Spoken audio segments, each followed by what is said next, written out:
Ryan Reynolds here from Mint Mobile with a message for everyone paying big wireless way too much. Please, for the love of everything good in this world, stop. With Mint, you can get premium wireless for just $15 a month. Of course, if you enjoy overpaying, no judgments, but that's weird. Okay, one judgment. Anyway, give it a try at mintmobile.com/switch. Upfront payment of $45 for 3-month plan, equivalent to $15 per month required. Intro rate first 3 months only, then full price plan options available. Taxes and fees extra. See full terms at mintmobile.com. Auto insurance can all seem the same until it comes time to use it. So don't get stuck paying more for less coverage. Switch to USAA Auto Insurance and you could start saving money in no time. Get a quote today. Restrictions apply. USAA.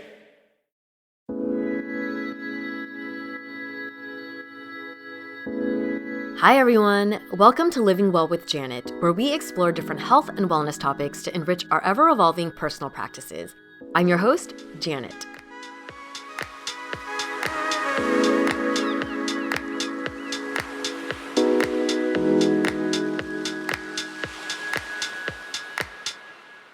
I believe that wellness is holistic.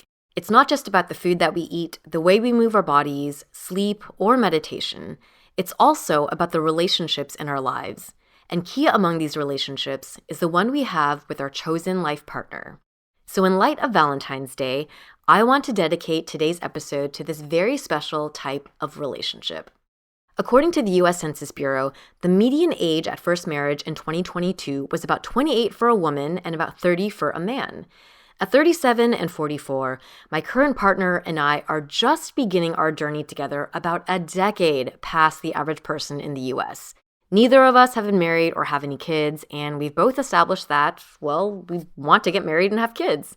So what does that mean for us? How do we go about committing to and reaching such significant life milestones together when we've known each other for less time than one season of The Bachelor? What happens when you meet your person later in life? This is the question I want to explore today. Are you ready for story time? Here we go.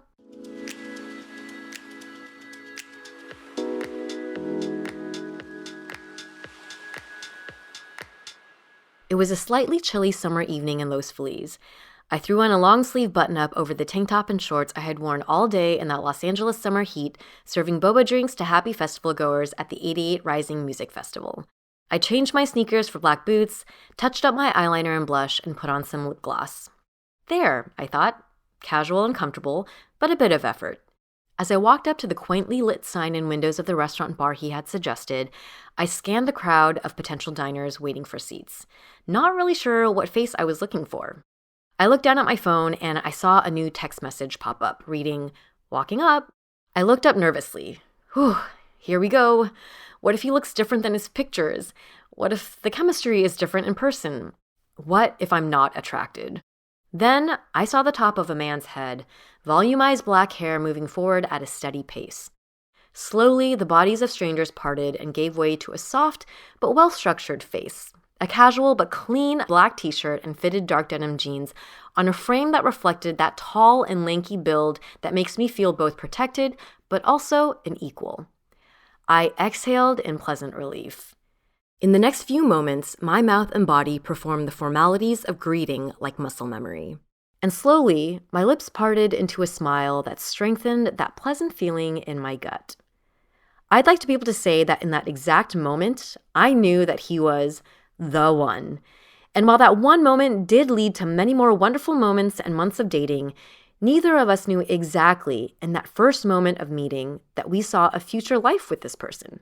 It would take hours of conversation, learning about each other's pasts, experiencing situations that required us to work together toward common goals, disagreements, unintended hurtful exchanges, tears, and more to get to that point. However, that knowledge that we are each other's person and all of the following decisions and actions that are required to move forward toward a future together did follow and continue to follow not that far after that first moment. And I think a lot of that is due to us meeting later in life. Before we continue, I just want to say that everything I'm sharing is based off of my own personal experience and perspective and is by no means meant to be true for everyone.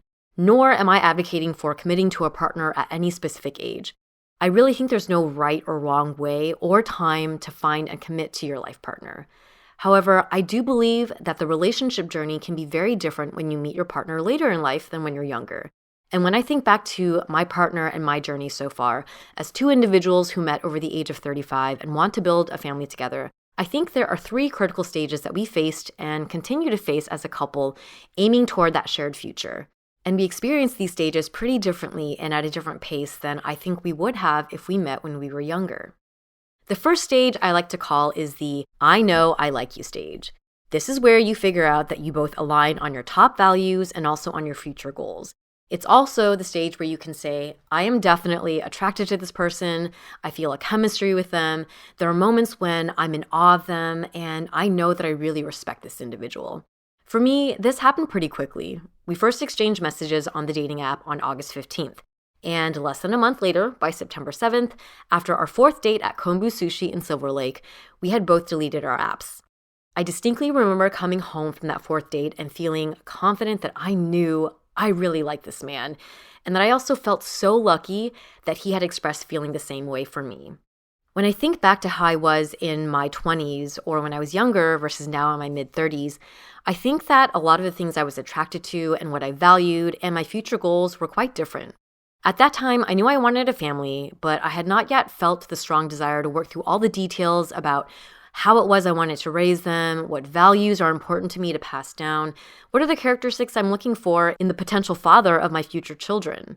At that time, I also really prioritized my career over everything else, so that affected what I was looking for in a partner. I much more prioritized ambition and career goals over how someone is with their family. But now in my mid-30s, with a better handle on my own life circumstances, the things that I'm attracted to have changed. I think that I value character over a lean body now, signs of a good caretaker over a lucrative job, and humility over confidence. Back when I was younger, I think I was pickier about the things that I now realize don't really matter to me. I guess what I'm saying is, knowing that you like someone takes both knowing that you're attracted to them, but also knowing that you share your values and future goals. And I think that I arrive at that differently now in my 30s than I would have in my 20s or when I was younger.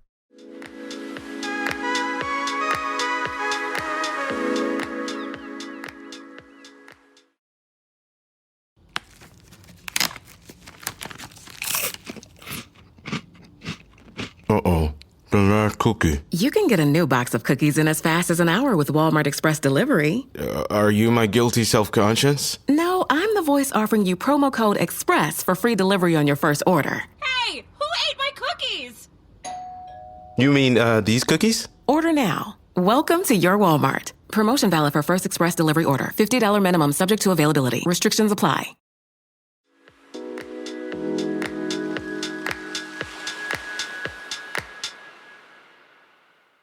Stage 2 is what I would call the will you fit into my life stage. As two individuals coming together, we both have various friends, families, and social groups. So this is the stage where you meet the individuals who are the extension of this person and you introduce them to yours. And you really have to be able to answer the question, can I see this person in my life? And can they see me in theirs? My partner and I met each other pretty close to the holidays. So when it came to introducing each other to our friends and family, it happened over a lot of dinner parties and celebrations and so on. And as busy as it was and as many people as there were to introduce each other to, when I think back to my social circle when I was younger versus now, it's quite different. Had I met my person when I was younger, I think I would have introduced him to a lot more people, but a lot more people who maybe I would not keep in contact with. When I was younger, my social circle was much wider, but also more shallow. And I don't think that's a bad thing. I think there's definitely a place and a time for everything. And my 20s were a time for meeting a lot of different types of people whom I may not maintain contact with much later in life. Had I brought a partner around back then, I'd be introducing them to a lot more people, which probably would have taken a lot more time. But because my partner and I are both older and our social circles have shrunk and become more focused, there are less friends to introduce each other to, but the friends we introduce each other to are like family. When Eugene met my close group of friends and family, many of them got along with him pretty easily. And I also had a lot of friends observe that he and I shared a lot of similarities. And then at my family gatherings, you know, the ones with tons of cousins and aunts and uncles, he seemed to fit right in pretty comfortably and pretty easily. And when I introduced him to my sister, they hit it off almost right away. And this for me was a very valuable signal that meant, yes, this man can definitely fit into my life. Maybe partially because we met closer to the holidays when there were a lot of social gatherings, but I think it's also because of our more intentional social circles because of our age, that we kind of met all of each other's people and figured out that there was a fit pretty quickly. And in fact, we started living together pretty soon, about a month and a half after we met. Which brings me to the third stage, what I think is also the most important stage, figuring out if you can work together. Moving in together when you both have lived 30 to 40 years as separate single people can be challenging. You've developed habits that may clash, you both are pretty set in your ways, and not only that, but we started living together during the holidays when we were both spending lots and lots of time with each other's friends and families, also traveling cross-country together to visit his family. Needless to say, we got to know each other pretty well and become comfortable around each other pretty quickly. But of course, this is just top level. Working together in that way can seem pretty basic. It's when life gets more stressful and challenging that requires you to cooperate, which can be the real test. Are you going to be able to support each other? Can you forgive each other? Can you get things done together? Now, this might just seem like a small example, but it's the one that I want to talk about. During the tail end of the holidays, we decided that we wanted to move in together, and we found an apartment together and signed a lease together. And over the last month, we planned a pretty large move amidst a pretty crazy work schedule for both myself and him, while committing to family obligations and still trying to get the hang of coordinating our now doubled social calendars. And of course, during this time, on top of everything, our immune systems both decided to give out, and we're both trying to push through all of this while sick. Now, for those couples who have been together for years and have experienced real bigger challenges, I know this is going to sound like child's play, and I'm certain we'll face a lot more challenges in the future, but amidst this moving in together, we did go through more arguments. And while I was blowing off steam to a close friend the other day, and she said, "Janet, this is where the real work begins.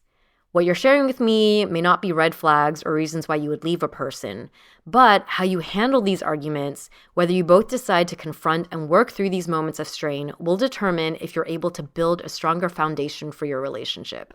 And I think this last stage of figuring out if you can and are willing to work together is something that is ever present in a couple's life. As people who are constantly changing, we're always having to make that decision to put in the work. And that also requires us to not only be present for our partner, but also to be constantly perceiving our own needs and communicating those needs. And while I know that my example might seem small, I believe that planning and experiencing a move together is a pretty large test for a couple. And I think that a younger version of me would have prioritized peace over confrontation during many of the disagreements that inevitably came up during our move and establishing a new home and new routine together. Whereas now, I know how important it is to make my needs clear, even if it's inconvenient. So those are the 3 critical stages I experienced as someone who met my person over the age of 35. This is how the two of us have gone about committing to each other and reaching certain milestones together. And while I know that only time will tell if this really works out, and what I've shared today is only a brief overview, I wanted to share this just in case anyone out there is also meeting their partner later in life and wondering why your journey may not look like that of all of your other friends who met their person earlier in life. Or anyone who hasn't met your person yet and feel like you're running out of time, because things really can happen at a different pace and faster than you expected. Thank you for listening to this episode of Living Well with Janet. If you enjoyed this episode, please leave a clock and heart emoji in the comments of the IG post. And if you're also someone who met your partner later in life, please share some of your stories in the comments. I'd love to read about different ways that people are finding love in different time frames and in different circumstances. Once again, this is your host, Janet. I can also be found on Asian Boss Girl, the podcast of the modern-day Asian American woman, with my good friends Helen and Mel, who are also hosting their own shows, which you can catch on the same feed, new episodes every Tuesday. You can follow ABG on Instagram at Asian Boss Girl, and me, Janet, at Janet W. That's Janet, the word double, and the letter U.